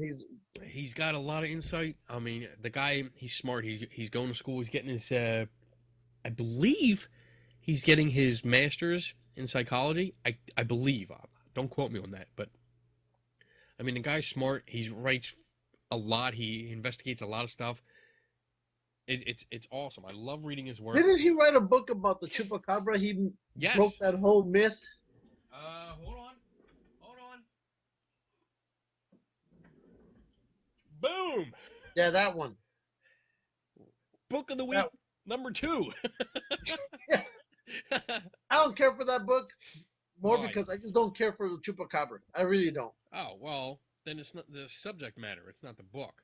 Yeah, it's just the subject. It doesn't matter. I don't care. I have yet to read this yet. But I like the way he broke it down, though. I've heard him. Yeah, he does pretty good. Oh, man. But yeah, I'll see if I can get him on because that'll be I think that'd be cool to talk to him. I would love to talk to him. Yeah. And he's funny too. I mean, he can be serious, but I think he'd fit in really well with us. Yeah, we'll ruin his career just like we did Silverstein. Well, okay. Not really. Good. Oh shit. What else we got? We are at an hour and 16 minutes. Wow. That's pretty cool. That went by pretty quick. Yeah. Oh, I have a what the fuck were you thinking candidate. I thought that was a psychic one. No. Oh. No, okay. that was just a news story. I have one that I posted about this. Which one? Actually, before I get to that, I want to promote somebody. Yeah, I know. A gentleman by the name of Chris Weber contacted me, and this is going to be fun. You're going to like this. I think I told you about this, but oh, you didn't? He runs a site called, where is it? Paranormal Skeptic Academy, and he does a podcast. And oh, yes, you did. yes, yeah, we talked about this. He pretty much takes episodes of like Parrot TV. So he takes like Ghost Asylum, Ghost Stalkers, Ghost Hunters, whatever show. Yeah, we get it. And he pretty much, I don't know how he gets away with it, but he pretty much downloads the episode. Yeah. And he'll break it apart. And he'll show sections of the episode and then talk about how he breaks it down, what they're doing wrong, the science or information that they had wrong, and he corrects it. He tells you the correct information. He gives you resources. I mean, it's really cool. It's cool. I love it. I listened to every podcast that he had because once we started talking, I started listening to get a background on him, and I was like, holy shit, this is pretty funny. He also talks about beer too, which is nice. Oh. And the whole technology, the advanced technology of canned beer, as from now compared to past, like years and years ago. Yeah, You know, it was interesting. So I really got into it. But he contacted me because he wanted to talk to me about the episode of Ghost Stalkers that we talked about. Because he saw that I investigated the place that they investigated, the Whispers Estate. And he's like, oh, would you come on and talk to me about it? I was like, oh, yeah, I will. Hell yeah. You contacted the right person. So we're going to set up a time where we can get together and talk about that. Okay. All right. So I promoted him. I'm good. He's a good guy. I like him. Let's see. What was I going to talk? Oh, the What the Fuck Were You Thinking award. That's right. Gettysburg. Back Jenny there Wade again? House. Oh, Jenny yes. Wade House. Okay. Oh my God! Why do Yeah. we always have to go back and destroy this place? You know what? You know what the problem is? Where to go? Where to go? Where to go? I had it up. Hold on. There it is. All right. We've gone back there twice already. We had one ghost tour that promoted a ghost app, Yes. right? On like a soldier on the front porch of a place that was a ghost Yes. app. Yes. That we found 100% refuted, disproved, whatever. Yes. Then we had issues with another ghost tour Yes. because they were putting cigarettes on a railing, Yes. claiming that it was a ghost, Yes. and tons of cigarette butts all over the fucking place. Yes. All right? And they were just littering, horrible, disrespectful. We don't like them at all. And we ratted them out. We called the township and the waterworks, and we got the them. county involved. Yeah, we got the county involved. So I'm hoping they got a call or they got reprimanded. I hope they got something. If not, we'll bring it up again. Yeah, because you know what? We should go out there.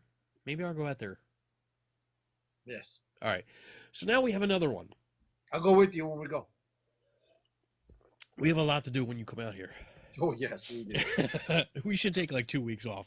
We're going to need to find a holiday weekend because this is why I don't get charged some of those days. Yeah. All right. So I have, let's say I have contacts. I have several ninja contacts in several places around the country. One of them lives in Gettysburg. And this person reports on the ghost tours that are out there. It tells me what's going on. In Gettysburg, yes.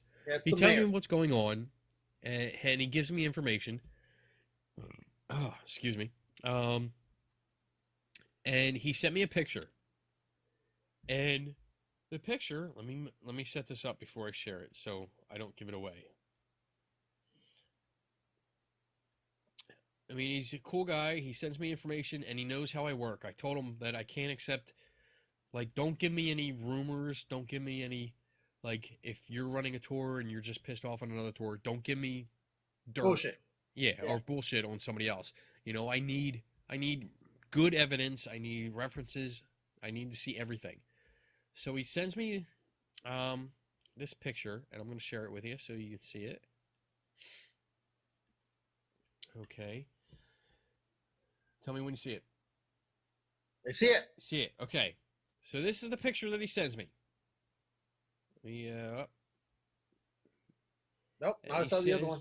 And as far as the caption goes, this is quoted directly from this Lifting Spirits Paranormal Society page. Okay. This quote, this photo was taken at the Jenny Wade house by Carla something. Hire? Yeah. Okay. Look in the mirror. Here. All right. The only thing that looks anything like a mirror is this. Okay. Yep. So it says, look in the mirror, and you can see what appears to be Jenny Wade herself. In exclamation points. Yes. Light was coming through the window between the curtains to cast a beam of light down the center of the apparition. So right now, there's the beam of light down the center of the apparition. There is no doubt that this is what she's talking about. It's a ghost. Right there. It's a ghost. Jenny was telling Carla to take a picture in the mirror with an exclamation point. It has always been a mystery as to whether or not Jenny was pregnant when she died, and it appears that she has her hands on her stomach as if she was indeed pregnant. Now, as far as I can tell, this claim that she was pregnant came from an episode of Ghost Adventures. That's right. And that's the only source that ever has said that Jenny Wade might have been pregnant. 100% fact. So, yeah, based on Ghost Adventures, pretty much bullshit. Right. CIA. So this is the picture. That's the picture. That's the picture. Jenny Wade. It's on the website. Holding her caption. stomach. The caption's underneath it. And there's no mistake. Or that's Jenny Wade behind her pole dancing. Because that could be a pole. I have no argument. There you go. That could be She was a pole dancer. Okay. Now we know. Wow. Okay then. Because if you see, her hands are almost holding on to the pole. I can see that. I can see it. Like her fingers, like it looks like her hands wrapped around right there, getting ready to wiggle around. I agree. Now my ninja correspondent out in Gettysburg. Let's call him our Gettysburg correspondent. It's the mayor of Gettysburg, damn it. Okay. Unofficial sponsor number 6. Gettysburg correspondent. He sent along a picture that he had taken, and it had a reenactor sitting in this chair. This is a chair right here. That chair. And the angle was, it was pretty sharp angle. It looks like he was standing more next to the door, so you couldn't really see the picture too well. I mean, you could see it enough, but it got me thinking. Like, I've been to Gettysburg like dozens and dozens of times. Me too. Well, not dozens, but me too. I've been through the Jenny Wade house at least a dozen times. So I went through my pictures, and I found in 2008, I had taken pictures when I went through this, and I had specifically taken pictures of this area and this so-called mirror, which leads us to this picture. Son of a bitch, she's back. Son of a bitch. That's right. She's photobombing everybody since 2008. That's what I see. It's actually a painting it's behind glass. That's why you're getting the reflections. But it's a painting, and it's a little girl. And where's the pole? There's no pole. Damn. I'm sorry. She's probably like, I don't know, 8, 9 years old. But she's pregnant. Look at her. Back then they got pregnant younger.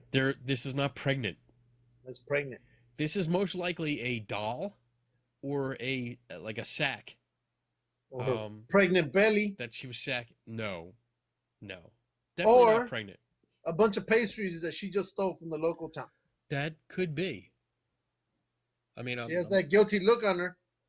Oh, you caught me. Yeah, I don't know where that bread is. You can see like Jenny Wade like waving her finger. That's right. You know, and the girl's like, little fucking thief. Where's the pastry, you little bitch? I'll shoot you right now. I'll kill you in the next war if you don't tell me. But put them side by side. The reason I'm nominating this picture and this person for the What the Fuck Were You Thinking award is because if you take this picture, you obviously can see it. You're in the room. You're looking right at the fucking painting. That's right. There's no mistaking that it's not a fucking mirror. Okay? It's a painting. So, as far as I'm concerned, they were deliberately deceiving their public. Well, here's the funny thing is, let's say this Carla Heyer comes back. Okay. Goes back to that same room and sees that same picture hanging right there. Right. Do you think she'll probably say, hey, wait a second. Maybe I took a picture of a picture. I don't think so. Or will they remove it from that room just to protect this lie? I don't think so. Well, one, this Carla person runs a tour and a ghost group out there, doesn't run the Jenny Wade house. This picture has been there since at least 2008.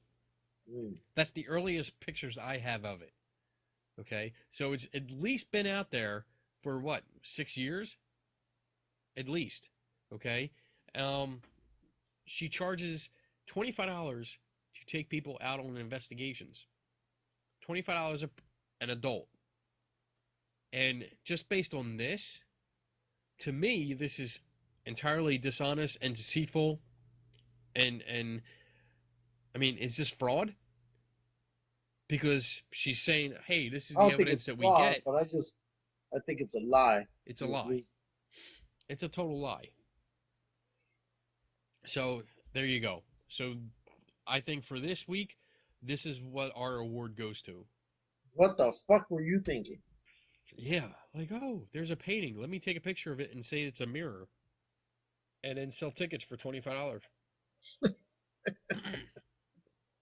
Oh my God. And you know what? I looked at the rest of the website, and it's nothing but frozen breath, like frosty breath. Look like they're taking the camera and going, click, click, click, click.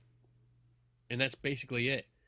And you know how, when you see them pictures and it's all like the frosty breath, and then they take like the drawing tool and they trace out the figures? That's what you got. I agree. So, I swear, sometimes these people. And it's bad. I don't understand what the deal is. You can't have an honest tour? No. Why would you want to do that? And there are some. Seriously, there's a few that are out there. My friend Cindy, she runs a tour out there. You know, and all they do is teach the history. They tell you the history, they tell you the ghost stories associated with it, and that's it. I don't see any like photos like this. I don't see them using gimmicks or giving people K2 meters and saying every time it lights up, you have a ghost. Yeah. That kind of tour I love. I love taking those tours, you know, because you get the history of the place.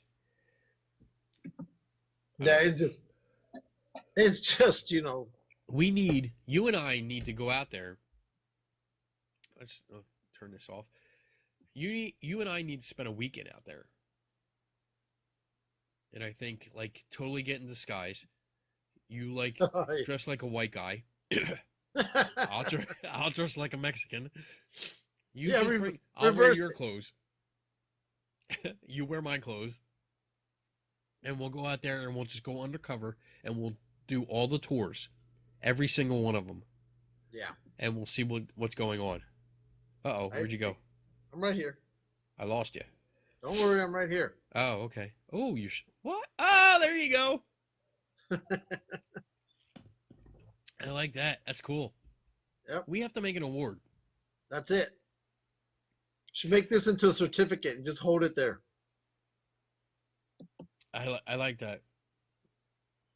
All right, we're going to have to work on that. Yeah. So, you know what? That brings me to this. I want to throw it out there. What's that? Because we actually, and this is like really weird to me, we actually have people that love what we do. Really? They love the show. I've actually gotten compliments on this. That they love what we do. They love listening to it. So, I think I put it out there last week about, you know what, if you have like, oh, get me off.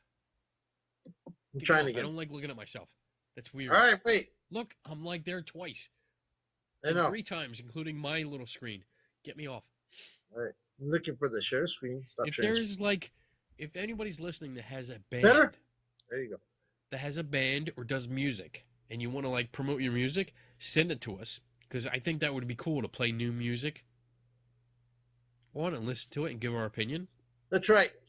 That would be cool. But what I want to say actually is we have this award. And if you have somebody out there that you think deserves this award, then submit it to us. But don't just, not because you think someone is an asshole or you don't like somebody. If you submit somebody for the "What the fuck were you thinking" award, it's got to be something like really, really out there, but you have to have solid information to back up your claim. What? Oh, what the hell are you doing? Earthquake. You're the only person that will accept that info. That's funny. Fuck it. Oh shit. But yeah, I would love to see, because I mean this one with this picture at the Jenny Wade house came from somebody living in Gettysburg. So I would love to see what else we would be sent. You know, what people can come up with. Because I mean, we see a lot of bullshit every day. You know, but I want to see what else, what other people are seeing out there. That would be interesting. And that's all I have right now. That's all I have to talk about. What are you doing? I've just been notified there's a car chase going on TV right now. Oh, really? Yeah. On On kcal9.com. Oh. So there's this thing that they have that every time that there's a police chase here in LA, they send you a text if it's live on TV. So I get it. Man, I'd rather watch hours of that than just regular TV. Seriously, there was one time when I was talking to Jason Corbis, unofficial sponsor number 7. All right, it was Strange Frequencies, and we would be talking, and for like almost a week and a half, nightly, another car chase be on TV. So Cosby chase, I go, I'm doing my favorite thing, watching more car. more police chases. Nice. You know, I got into a couple in Kentucky, right? You mean they were chasing you? Yeah. Yeah. In fact, it was my most memorable one is a 1980. Wait, no. A Somehow. 1994 Chevrolet Camaro IROC going against my 1987 Pontiac Firebird. And we were hauling ass. Well, it initially started me racing some car from 1978 because he had some souped up car. So I was racing him, and then I see this black object on the side of the freeway, and when the lights turned on, we booked it. So it was on. You're funny. In fact, I shit. lost the cop, but then morality hit. You shouldn't be doing this. You really shouldn't be being involved in car You chases. should not be. So I pulled over, and the cop literally, even after when he finally caught up, he came up to me and we started laughing about it in his squad car because he told me, knocked on my window, and as soon as I looked over, he dropped the chain, the handcuffs, might as well have been chains, and told me get out of the car. And he told me just get over in the passenger side of his car. And next thing you know, for like the next 20 minutes, we're laughing our ass off in his vehicle. You know, and I was thinking, wow, you really have no room in here. And he goes, no, I don't.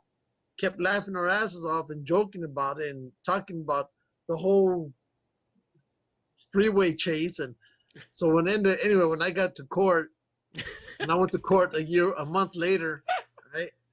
My lawyer went back there to go talk to the cop, and the cop remembered me, and he started laughing so hard that I heard him from outside in the courtroom.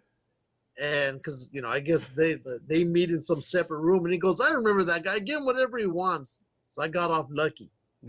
Nice. Nowadays, that same thing would have cost me here in LA. Yep. That's a $15,000 fine right off the bat. Right off the bat. And then everything else, every other road or every other law you're breaking, there's a cop with some kind of register, and he's just typing in numbers. Okay, red light, speeding, boom, boom, boom, boom. By the time you're done, you're looking at $25,000, if not 30, and that's not including a lawyer. So, yeah, that would have been a very expensive one for me out here. Yeah, that would have been. Next week, I'll tell you about the other time I was chased out by the LAPD from some other location. Oh, jeez. Oh, what other podcast can you tune into that talks about geek stuff, sci-fi, ghost, paranormal, Bigfoot, and their illegal activities background? and illegal activities? And so far on the show, we've had an Indian, we've had an elf, we now have had Name that movie. That?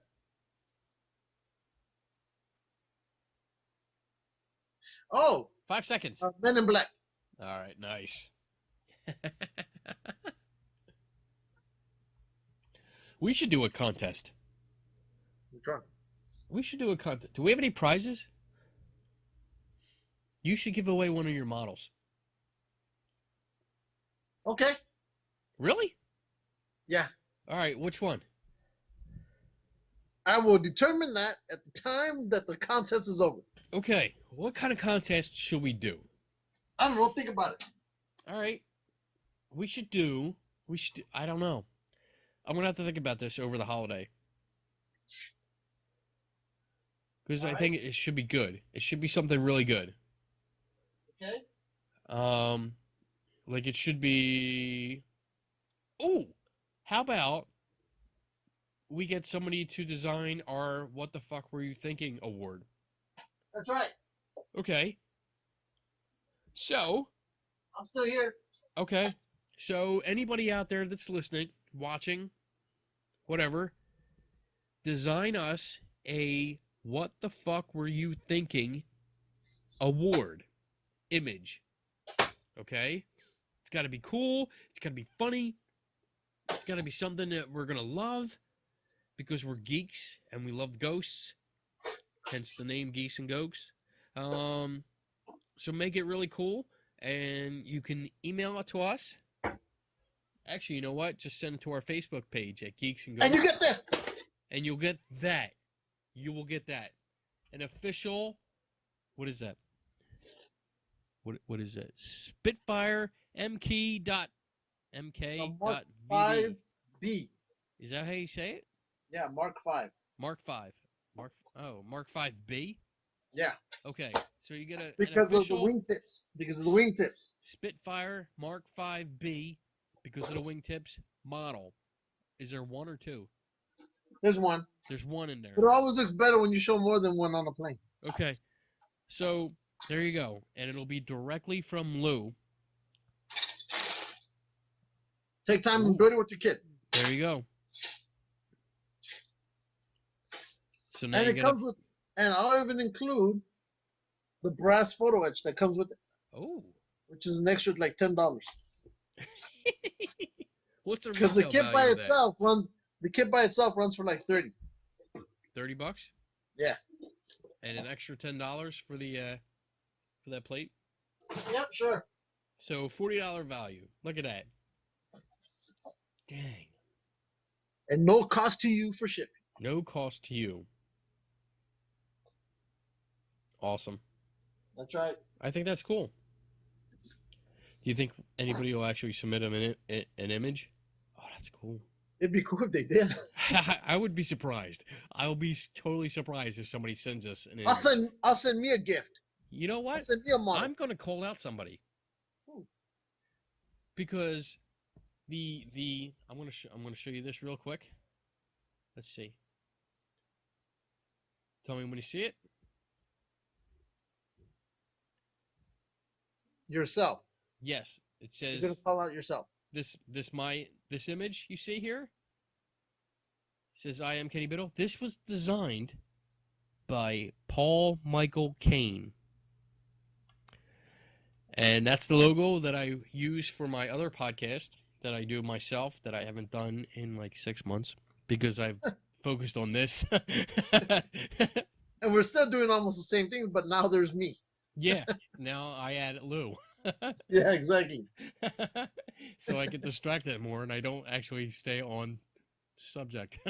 do your evil rants. So I'm gonna actually tag him when I post this and tell him to listen at least to the end at timestamp 1 hour 42 minutes and 22 seconds and say, you know what, design a logo for us, a image for us, because he's pretty badass. Damn, dude, why do you have all these models? I had nothing better to do. After the war, honestly, after the war, I came back with so much. A lot of us came back with so much anger, and we no matter what we do, when we come back from combat, we're never the same. And if somebody says, "Hey, we're this," no, you're not. You're never the same. What this did for me was it calmed me down and put my mind at ease. It lets me work on other things. So let me ask you. It's like somebody said, it's therapeutic to a certain extent, and lets me work with my hands. Well, let me ask you this. You're going to be our guest tonight. Oh shit! But if I ask something that you don't want to answer, just say so. What's that? But I'm curious because I've heard this before. I've heard people say, you know, when and I'm not military. I've never served, so I don't know what went on. But I've heard a lot of people come back and say, you don't come back the same. And a lot of people that I work with, because I work in the aerospace industry, a lot of the people that I work with are military. Yeah. Or prior military. What changed?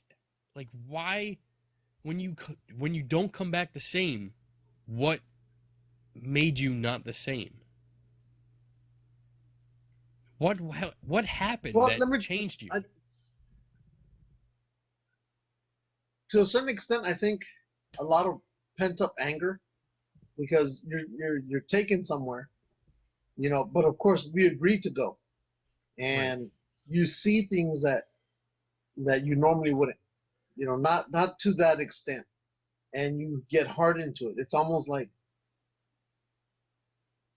seeing a dismembered body to a certain extent doesn't bother me as much as, let's say, it would bother you. You know, you're not used to that. I can see it, and it'll bother me to a certain extent, but it's almost like I don't care. What's it matter? I've seen that. You know, you get, is desensitized a good word? Okay. Yeah. You know, you get frustrated. You get put at, and it's like, and I don't know if you ever heard it. When we go and we get trained, to do a job, and when we go to a combat location, wherever it is, your senses are so peaked because it's always like I tell you, probably heard me tell you, pay attention to details, the small things, because that's what you're doing when you're out there. You're paying attention to everything and make sure that you come home or the guy next to you comes home, and so your senses are jacked up. But and they tell you that's the way you need to be. If you want to survive, you got to be always on your toes. But when it's over, they never show you how to get you off those toes. You know what I mean? There's no okay, we're gonna wind you down, but Right. there isn't. It's only we take you here and you stay there, and then you have to figure it out yourself. So they don't teach you how to turn it off. There is no way to turn it off. They that's turn why, it on, and they kind of like super glue the on switch. yeah, and it's almost like like some people have said, that even though they're 90 years old, to a certain extent, you'll hear some people say, "I'll go back." If there was combat here tomorrow, I'll go back. Like with me, when I see it on TV or something, I'll go back. They call me, I'm in. There's no hesitation. It's if I can go to keep, let's say, for example, your son from going, you know what I mean? Mm-hmm. Then I would rather go. Been trained. I've been down there. So I feel to a certain extent, I would probably have a better chance than the guy who's never been there. Because you have the experience. Yeah. Is that, I mean, but other guys won't go back at all. It's just, but some are willing, some aren't. And to a certain extent, that's where the changes are. Like I said, we all come back and we are different. We're never the same. Like, for example, the person I was before I went, I was shy, I was quiet, I keep to myself. Wow. But to myself, yeah. To myself. Total turnaround. Yeah. Holy shit. And yeah, I would get angry like the next person. But now it's a different type of anger. And that's why when I tell people, and I know it sounds funny when I'm going to say this, but I refer to that Lou in a third perspective, in the third person. I go, I can get mad. But if you take me to a section, to another location, that's where he comes in. That Lou comes in. Yeah. And that Lou knows no bounds. So it took me almost maybe 10 years after the war to realize, hey, you got anger issues. And it didn't take much for me to get pissed off. It literally was, I could take on the world, and there's nothing you could tell me differently. I really don't talk about it, but that's the way I was. And then I think one day a guy was telling, where I used to work, he goes, "Lou, you better calm down because you're going to get a heart attack." My immediate reply to him was, "Fuck you." So, and driving that day, I got pissed off about something, and I could feel my heart hurt. And I said, "Oh, maybe there's something here." So that's when I decided, you know what? I'm going to joke around more. So ever since, I've just been joking around. That's why you see me the way I am. But because I'd rather joke around than be angry, because I know that Lou. And so, and then whenever somebody pisses me off, like let's say for example, whatever pisses you off, I have to think about it. Is it worth me getting this upset? Because there is no off for me. And do I need to get upset? What's the purpose of it? What's the benefit at the end? It's all these questions I think, so I just keep, and if I figure it's not worth it, I leave it alone. In fact, Good. A lot of people tell me, why do you just let things go and not do anything about it? Like, because I can't let it bother me. It doesn't affect me the way it affects you. It's just, is it better that way? Yeah. But there's been times where if I were to get pissed off, that rage, because it's really a rage, will stay with me for weeks, and it'll be about that one thing. That one thing, yeah. Yeah, and that's it. And there's no way to go. It has to go away after a while. It's not, okay, it's gone. So no. That's why, for me, but I've never gone to the VA for it, because For me, it's all this kind of stuff. Yeah. You know, and joking around and all the people I hang out with. You know, but that's it. You know, That's cool. That's how I handle it. You know, good. By joking around. But like I said, like I told one person, let's just say somebody did something to one of my friends, and I promised them that the streets would turn red. That's as far as I go on that one. Okay. Edit. But no, I managed to calm myself down before I got to that point. But yeah. I hear But you. no, I joke around, but it's every veteran goes through it. They have it too. Some are worse than me.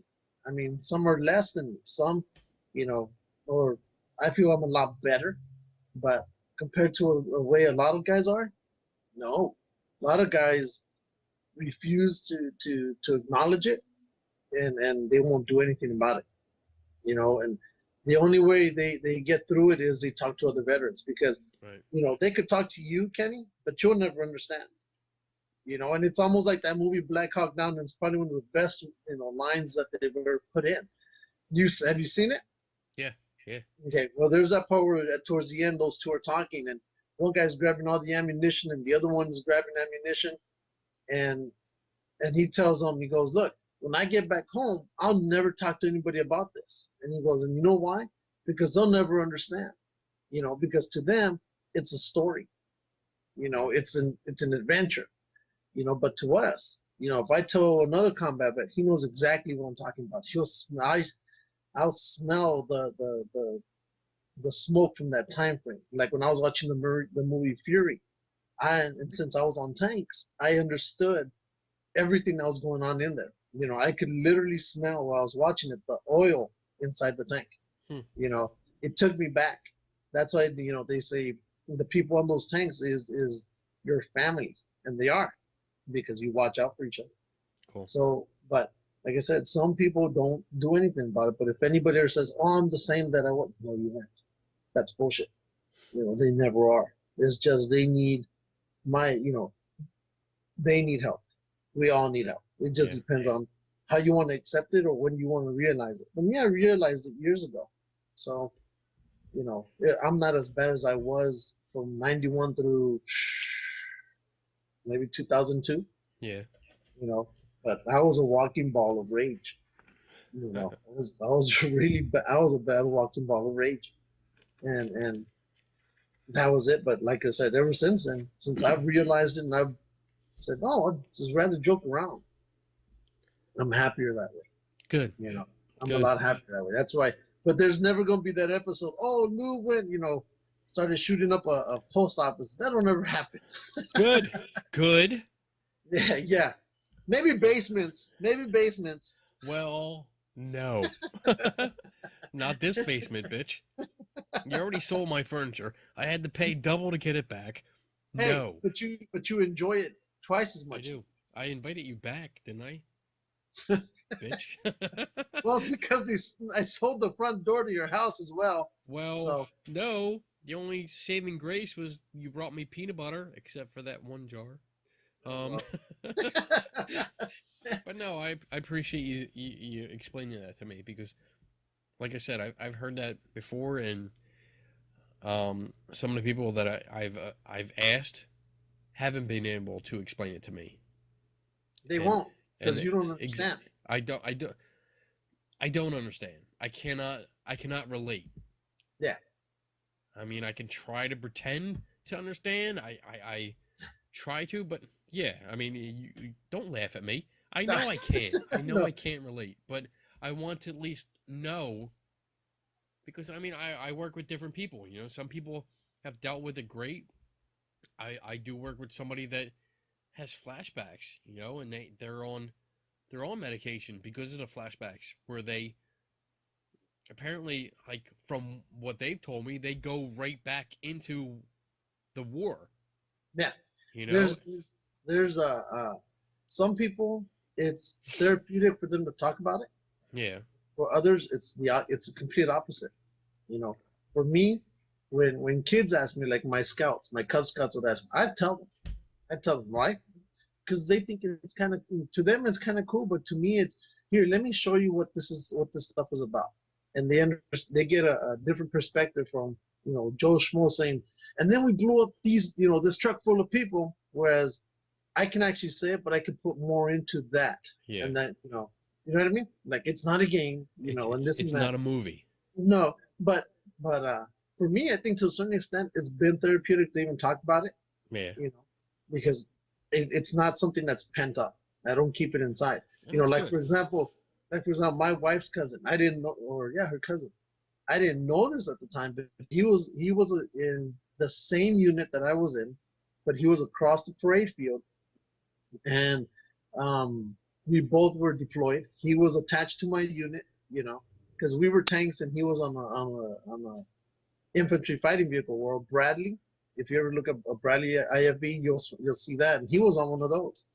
And I didn't know that we'd be walking by each other.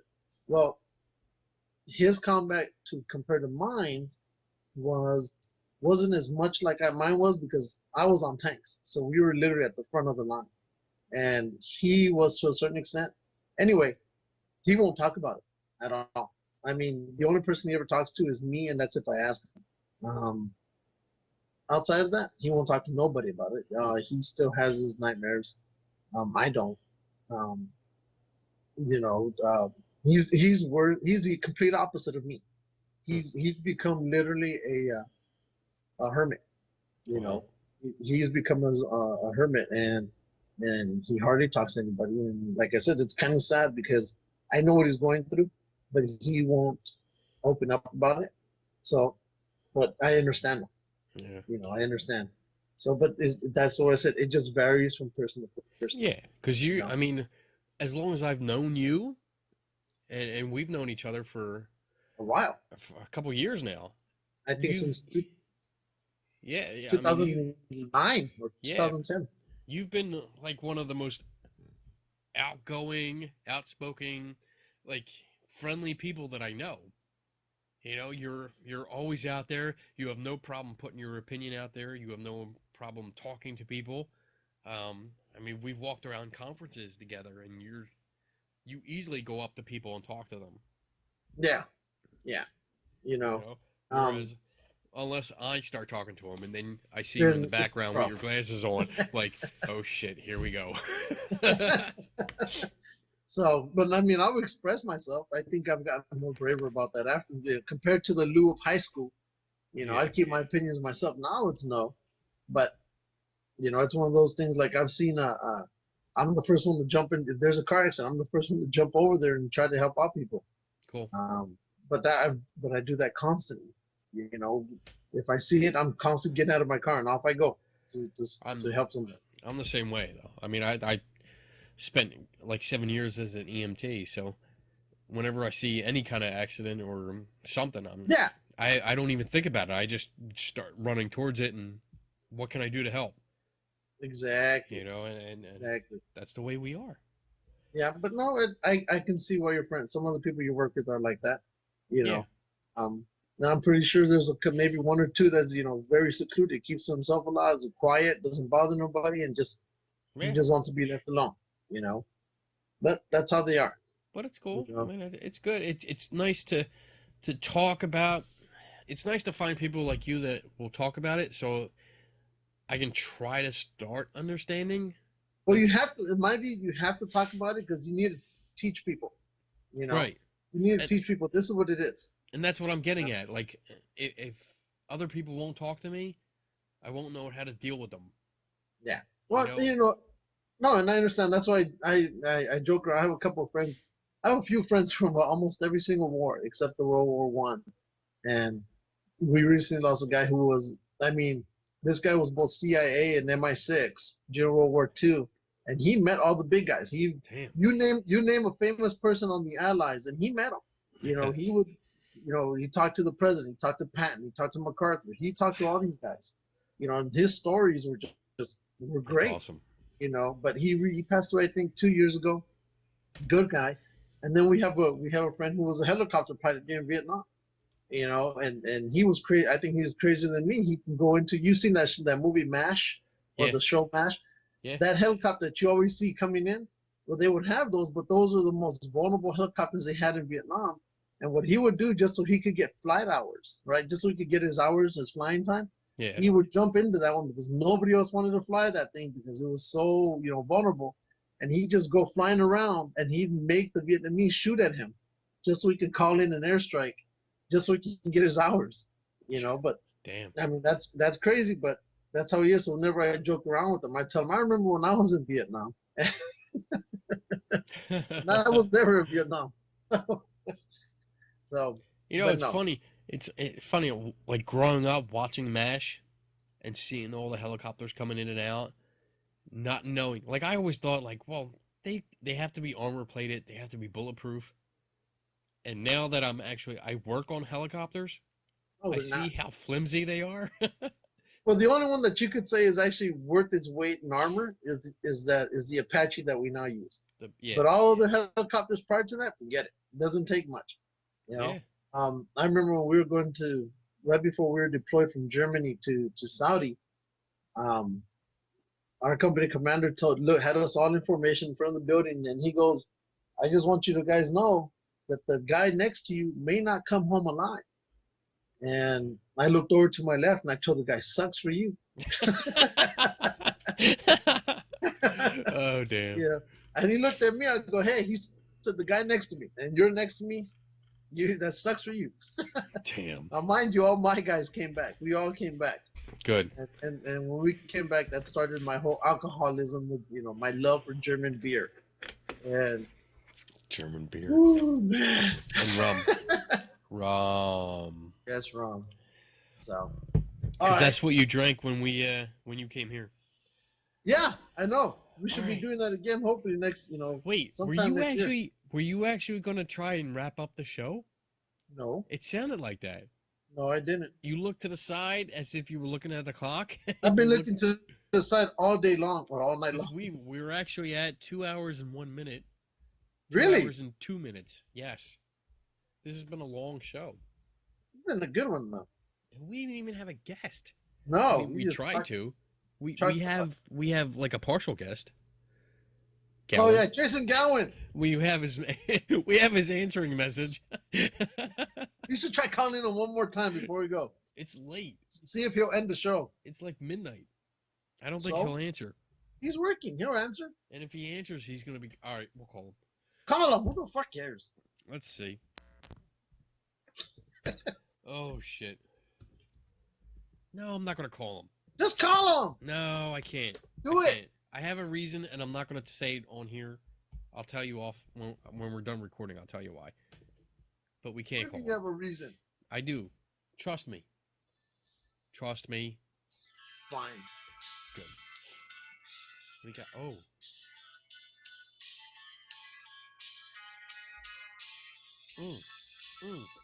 Ending music has now begun. Closer to the mic. Closer to the mic. There you go.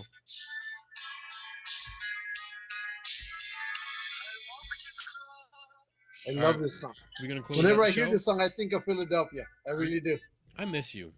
I miss you guys too. I miss you. Because we have fun together. Yeah. We'll get there again next year. Okay. We're going to try and get out there. All right. Because I want to see the West Coast. For sure. I want to see the other ocean. Didn't they film Goonies out there? Yeah, I got some. We'll talk about Goonies next show. Okay, good. We gotta come up with facts about Goonies that nobody knows. I can find that. All right, we can do that. We should. Oh, you know what? Shit. Are we gonna do a show next week? Yeah, because I'm going to Vegas this weekend. When are you gonna be back? I'll be back Sunday. All right. So, well, Christmas Eve is Wednesday night, so I'm probably that's when we usually record our show. I'm not working that day, so we can do it in the morning. During the day? During the day. Yeah. Okay. All right, we'll do that. And then we can do it. Because I want to, you know what I want to do? I want to do like the top 10 toys of different categories. Because I looked up, a couple days ago, I looked up like the top 10 Star Wars figures. Okay. And I want to go through them. And we can do it then. What we want to do for Christmas. And you sent me a package. Yes. Hopefully it should be there before then. It better be, because I'm waiting for it. All right. Turn that shit off. Turn it off. It's off. All right. Well, I guess this will be the last show before the actual Christmas holiday. Yep. Oh, happy Hanukkah to all our Hanukkah celebrators. Happy Kwanzaa. Happy Kwanzaa. Happy Christmas for the European people. Merry Christmas to the American people. What other holidays are we missing? That's it. Happy holidays to every other holiday that we miss, because I know there's like, I'm pretty sure there's like 32 different holidays that are celebrated at this time of the year. Yeah. I just don't have all the names, but I don't care if I offend people. It's your own fault if you're offended. Anyway, have a great holiday, because if we record next week, you won't hear that show until after the holiday. That's right. But have a good holiday. Have fun. Drink. Be merry. Get gifts. Be happy. Spend time with family, friends. Love each other. Love each other. To a certain point.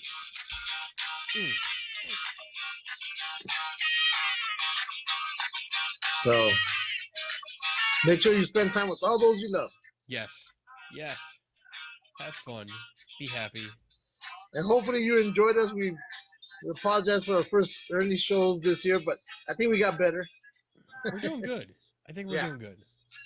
We're over our 2-hour mark, but you know what? We're doing good. What do you think? You know, maybe in a couple weeks we'll be going live. Maybe. I don't know. I won't even give an assumption on that yet. Because we fuck up something. Exactly. All right. Let's wrap this up. Everybody, never stop learning. And take nobody's word for it. Boom. Boom. We are out in 3, 2, 1.